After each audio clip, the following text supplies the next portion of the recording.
We have our guest right here in the studio.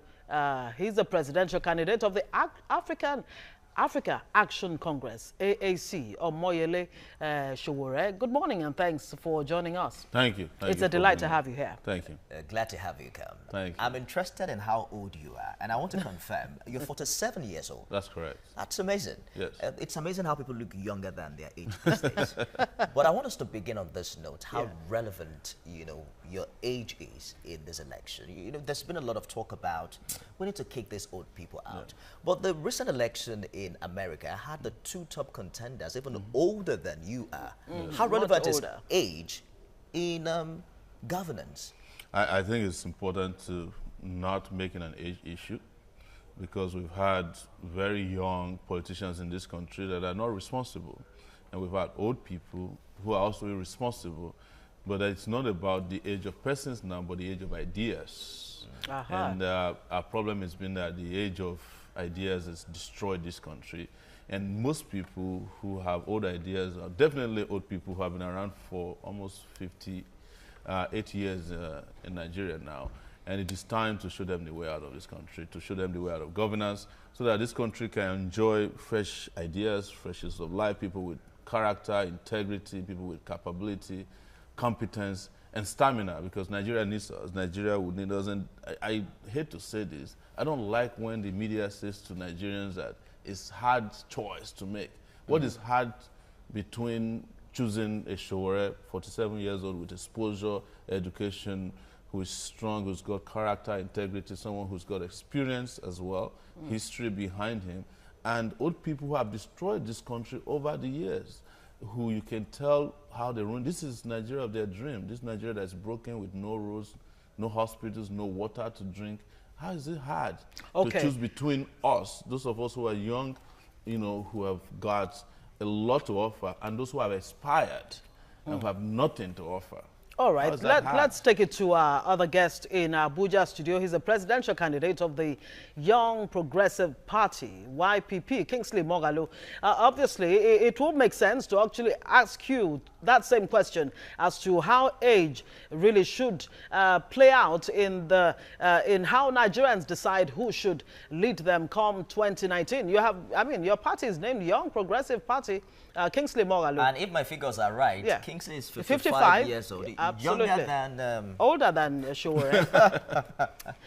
Yes, Kingsley Mogalu, what has age got to do with it, really? Thank you. Thank you for the question. I think there are two things we need to know about age in Nigerian politics. The problem with a lot of the old recycled political class is not necessarily their age, but the age of their ideas. That's number one.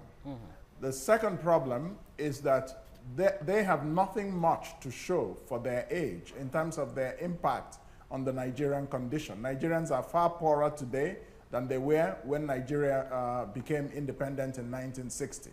So we can see very clearly that the older recycled politicians have done a very bad service to Nigeria. And that's why we're saying that there's need for younger, more visionary leaders. But I don't believe that people are qualified to be president of Nigeria simply because they are young.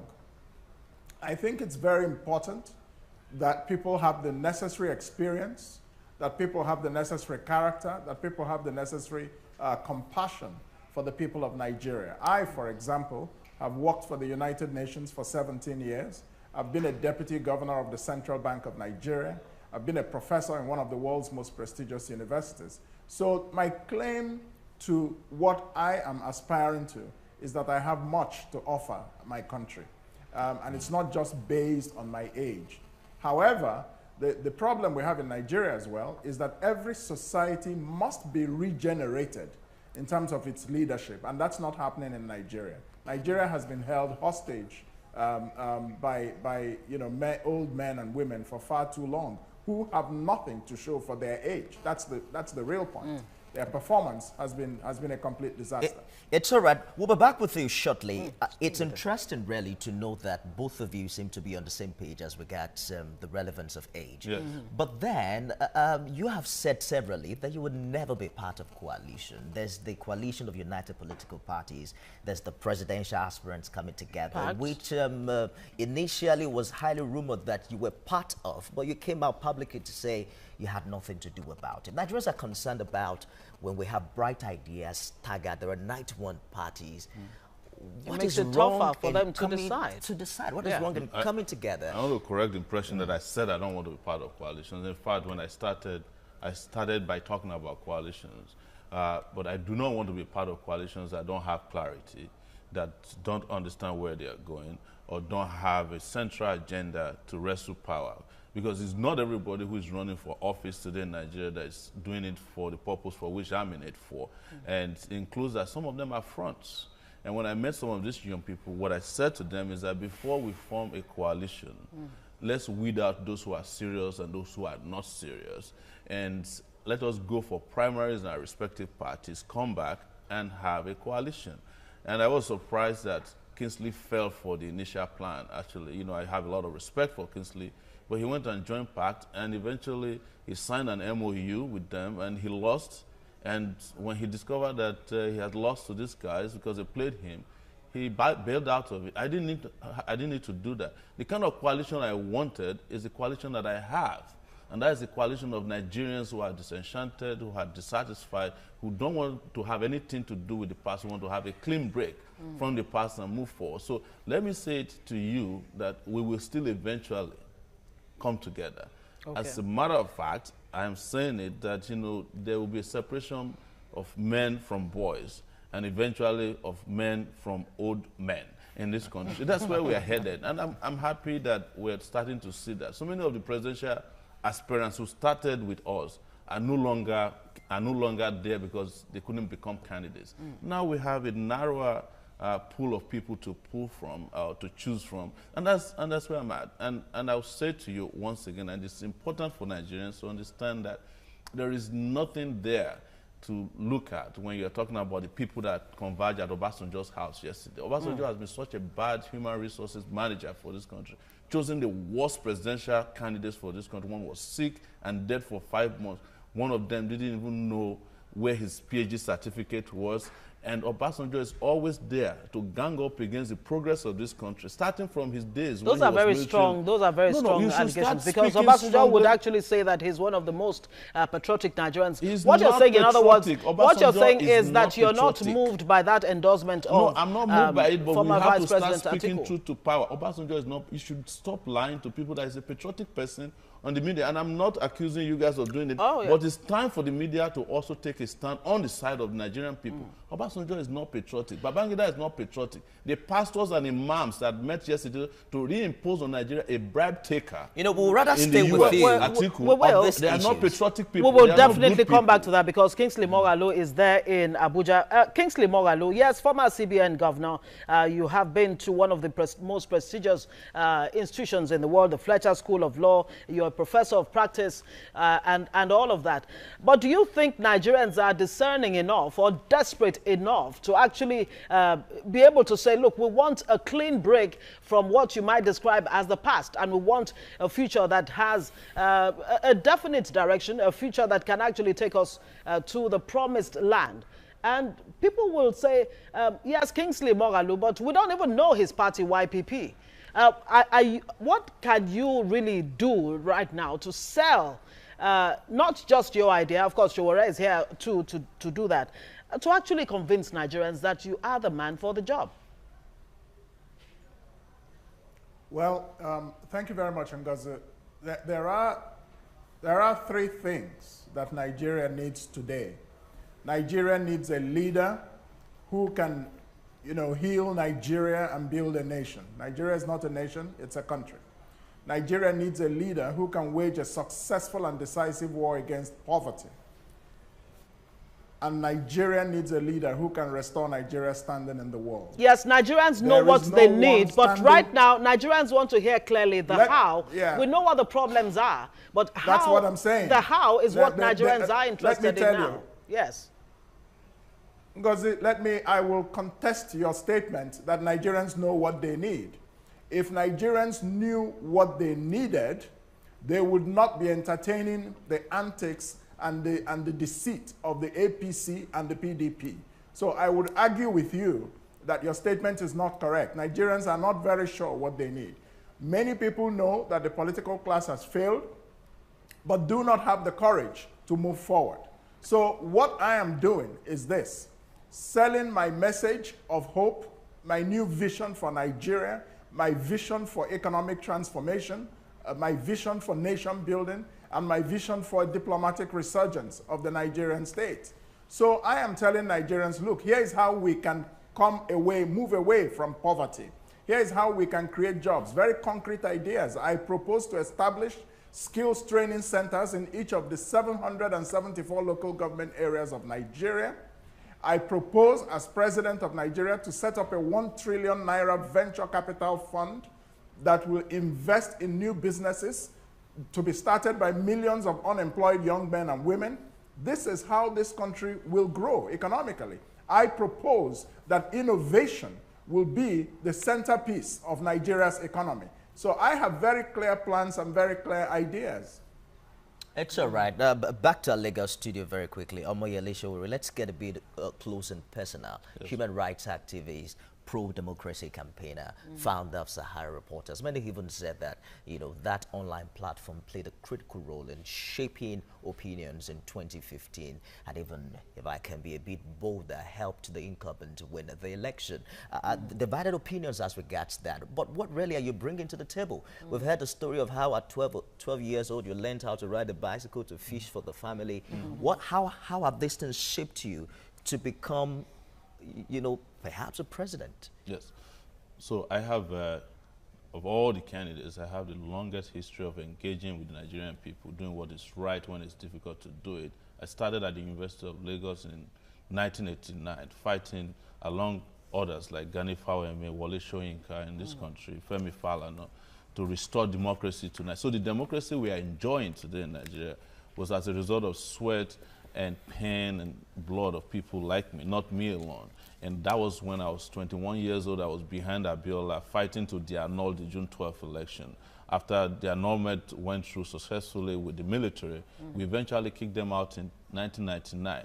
So I want to remind you that this is not the first time I'm doing this. It's not 2015, but it's understandable that some people did not get to the internet until 2014. So they wouldn't have understood that I also fought against third term when Obasanjo was trying to become a Mugabe in Nigeria, and that I fought against the Yar'Adua cabal when Goodluck Jonathan was prevented from becoming the president, which was his rightful constitutional right at that time. They also forgot that I fought corruption in this country by exposing corruption at all levels in the last 12 years that I started Sahara Reporters. But most importantly, that I'm an entrepreneur, that also I'm a lecturer, a professor that taught for 8 years at a university in New York. And also that I attended one of the best universities in the world, one of the 10 best universities in the US, Columbia University, where I studied master in public administration. So I'm the first person who's going to be president of Nigeria who actually has a public admin knowledge. So how will all of this bring to bear in terms of the deliverables come 2019? Do you understand the economy enough? I'm giving you the insurance. What do you even think is the most fundamental problem that Nigeria faces today in such a way that you can begin to... When you say most, you're assuming that we are facing just one. Yeah. We face 10. And in solving the problem, you must solve all the 10, start at, with the 10 at the same time. Yeah. First is security. Of course, nobody is secure in this country today. Second is the fact that we're all in darkness. We don't have electricity, power. And without that, what Ms. Kingsley is proposing will not happen. You cannot have skill acquisition centers if you don't have electricity. You can't have skill acquisition centers if you don't have infrastructure. You can't have progress and end poverty when farmers can't take their goods from where they are grown to the market where they need to sell them. So infrastructure is key for us. We will fight corruption, which everybody knows I know how to do very well. In fact, I do it better as an individual than the entire government of Buhari has ever done. I know how to create an economic system that will make people prosper, because economy that they are talking about is not the kind of political economy that empower people. It's the economy of World Bank prescription. And World Bank came out 3 days ago and said they are sorry. They have been leading Nigeria in the wrong direction. And the last, instead of investing in health and education, they asked you to invest in other things that will help the companies that are coming from the West.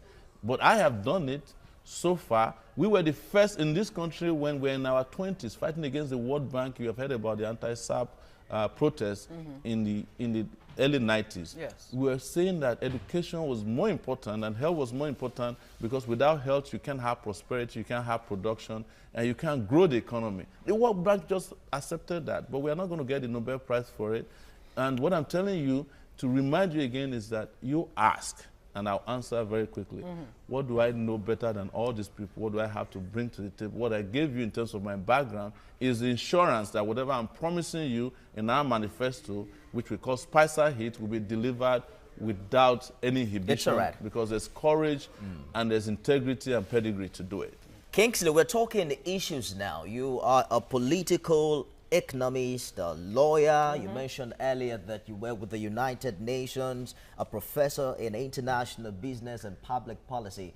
What are the main issues right now ahead 2019 election? He made mention that skill acquisition is impossible without power. What are the top priorities for you as a candidate?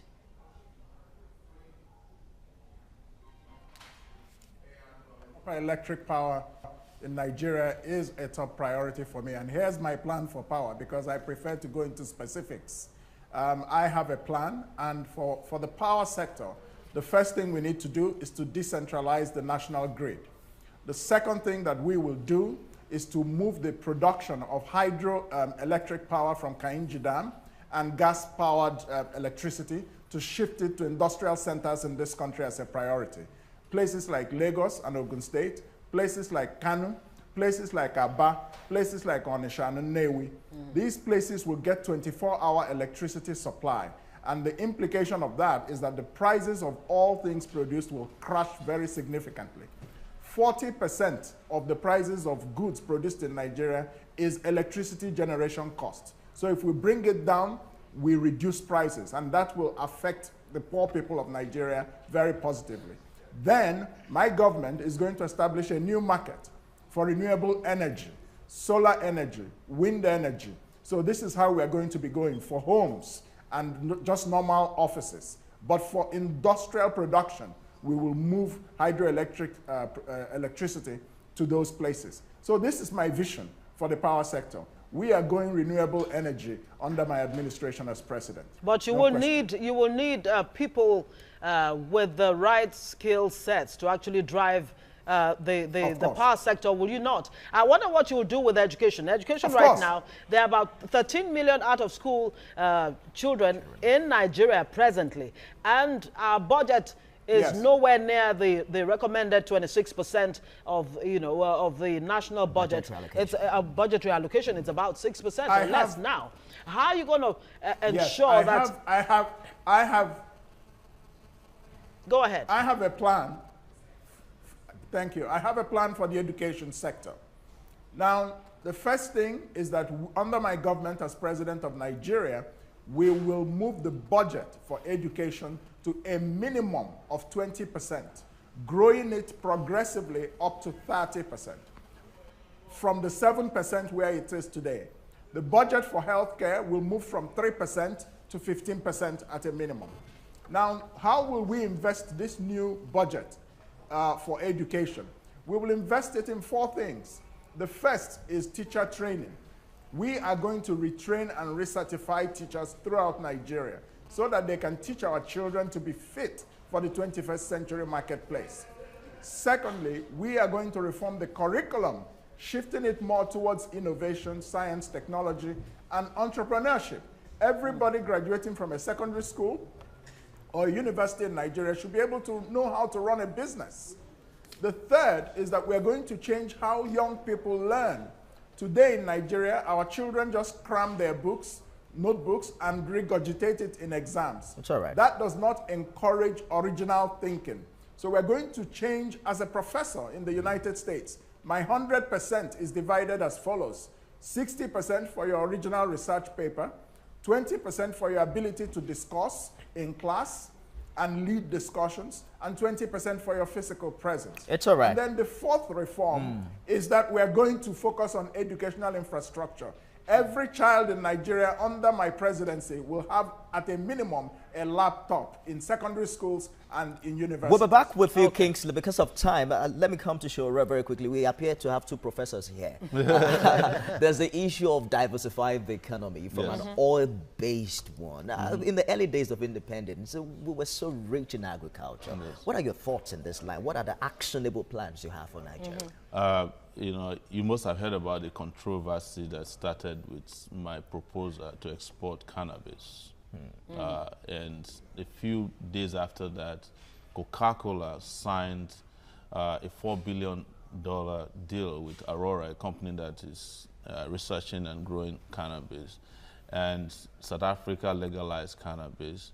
And the whole of the world is now in the business. Canada, Canada is already 70% short of what they need. I'm just saying that not to scare people, but to tell you that even many of these ideas that Kingsley is talking about is already embedded in our Spicer Heat documentation regarding education and health. And diversification of economies, to look at this country, you have arable land, but the problem is that most of our farmers grow crops and 90% of them are destroyed because we don't have storage for them and they can't take them from the places of production to the markets. So we are not in the game. The Chinese people are making more money out of Nigeria in agriculture than we are doing because they have post-harvest processing. They can take your pepper and ginger from here to China, whereas our farmers don't have those opportunities. Yeah, but do we even really have farmers? I mean, young people are not attracted to farming anymore. We have farmers, but we don't have a government in this country. We have farmers, we have teachers. That's a huge indictment. It is a huge indictment, but it's the truth. The last time I checked, there's a federal government. Nigeria is failing. Nigeria is failing as a nation state. And earlier we admit that we don't have a government so that we can put the right people there, the better. What they are doing around here that they call government is papering over cracks, is experimentation with social issues, experimentation with, you know, ideas and programs and projects. Yes, we can see even in Lagos that's claimed to be the best. There's no road between here and Badagry. We get that point, but very quickly before I take it to Kingsley Mogalu in Abuja studio, you say you will make minimum wage 100,000 naira. That's right. Government is still finding it difficult to decide whether it will be 24 or 25. Because government's priority is not to pay workers, it's to pay themselves. Do you know how much a senator earns? A senator earns a salary of 2,076 Nigerian workers, because an average Nigerian worker is collecting $38 per month. An average Nigerian senator is taking home 540 million naira. To take the money from the politicians? No.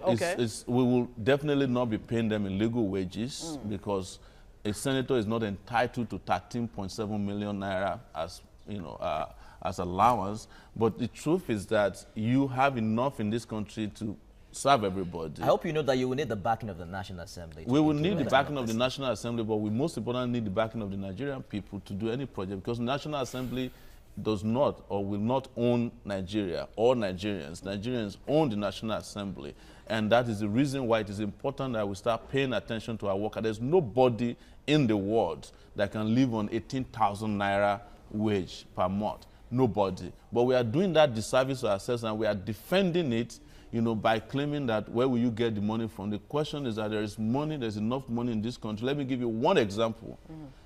The Minister of Petroleum Resources, State Minister for Petroleum Resources, Kachuku, admitted, revealed on national TV that he lost $60 billion to not taking royalties from certain oil companies that have been around in the business for 10 years because of a lacuna or a loophole in a law. And what we are proposing to pay workers is just $1.5 billion every year if we do it to 100,000. Kingsley Mogalu, if you deduct that from 60 billion, everybody is still doing very well. But you have incompetent leaders, you have people with no capacity, you have people with no innovative ideas. You can't move this country anywhere. Let's take it to Kingsley Mogalu. Kingsley Mogalu, is 100,000 naira what the Nigerian worker deserves? If you're president, is that what you'll give them, or would you take it higher or even lower? You know, I understand economics, and I understand how to fight poverty without creating inflation, which of course will work against the poor and the workers. Now, the minimum wage is something that we should not take a populist approach to it. We should improve the minimum wage. A minimum wage of 18,000 naira is absolute nonsense. Nigerian workers are getting ripped off, and it's increasingly hard for them to manage their lives. But as to whether we should pay them 100,000 naira or not, I would subject that to a proper study so that our decision is informed and sustainable. That would be my approach, not just to come and make promises that are not backed up by research, just so that I would be popular. This is what creates problems in economies, and that's what's creating a problem in the economy today.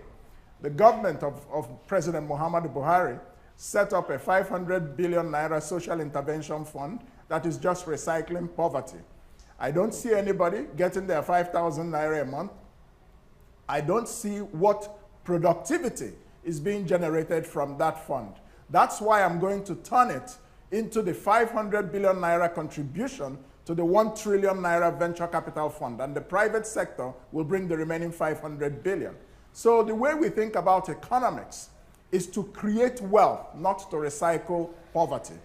And while we work to improve the welfare of Nigerian workers, it's important that we do it in a way that is measured, well-researched, and well thought through, and not knee-jerk. So we should increase the minimum wage, but I wouldn't tell you that the minimum wage should be 1,000 naira or any particular figure at this time. And it is something that requires proper I want to study. jump in here. And Go ahead. Kingsley is known to be a researcher. If Kingsley hasn't researched by now what minimum wage should be, it shows that Kingsley is not prepared to lead Nigeria. And we have done our research.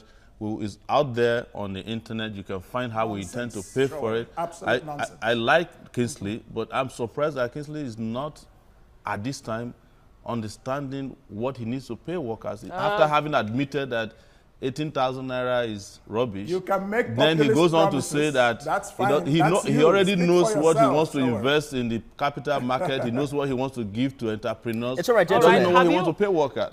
Kingsley, I'm surprised, but I'll see you in Lagos when you get here. We should Kingsley, talk have about you that. mulled it? Have you done your research? I mean, what Sowore is saying is that you have not prepared as far as the issue of minimum wage is concerned, and you were going to say something about that. Go ahead. Well, I don't think that myself and Omoyele Sowore can get into a contest about who understands economic management of Nigeria. No, it's I not. don't want to It's not waste my true, time on Kingsley. that It's sort not. of discussion. It's not true. The point is this. It's The not point true. I is find this. that very There's no degrading. need- I there's find that no very need- degrading. There's no need. I find No, that it's very not very degrading that degrading. you are You said talking I about the don't- economics no, as no, if no. there's a difference between the economics of World Bank, Kingsley, and the economics that put people out of poverty. The World Bank economics you understand is the one that put us in poverty, the one of the Washington Consensus. Kingsley, there's nothing you want to show me. We all lived in America. We know how workers are faring over there. Sowore, Don't come and tell me that you we can't don't get into an understand economics economics. contest. Why That's not? just the fact of the What makes you better You than made me a economically? statement that Kingsley? I did not know. I don't Allow No, Kingsley. you made a statement Allow- that I don't know what to do about the minimum wage. Because I That expect was you by not a now, complimentary look, statement. Kingsley, So I have this to is the explain same thing to we you. argue about Buhari, that he was never prepared to be president. Kingsley, we have 128 I days am far to more run, and you prepared don't know than what you want to pay Sowore, workers. to be I'm worried president about of that. Nigeria. I'm worried about, no, I'm not, I think you're qualified, but I think I'm better qualified because I'm better prepared at this time as to what to pay workers. You don't know it. Okay, so But you Kingsley, already know what are what the you want things- to pay Let- the guys who are in the entrepreneurial world, Okay. people who we have always been subsidizing, you know, the rich people, but you don't know what to pay the workers who are making this country work. I'm surprised. Professor.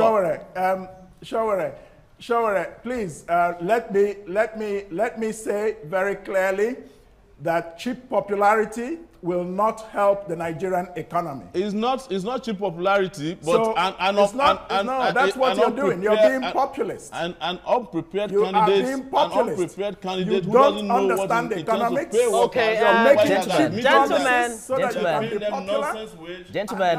It's not going to help the Nigerian I need us to be a economy. bit All right. presidential right now. Yes, This- and I guess it's the energy of youth and the passion really to drive, to move forward. That is what is driving And this. of course, Gentlemen, TVC is going to have a presidential debate. So you guys absolutely, will- you and the guys will debate come has on. already started. We're not doing debates between. yeah. Don't hide your candidates. It's all right. When we want Okay. to do the debate. All right, Kingsley thank you very Mogalu much. is the presidential candidate of Young Progressive Party YPP. Thank you for joining us and And sharing your thoughts from Abuja. Sowore, presidential candidate, African Action Congress, AAC. Thank you so much, gentlemen, for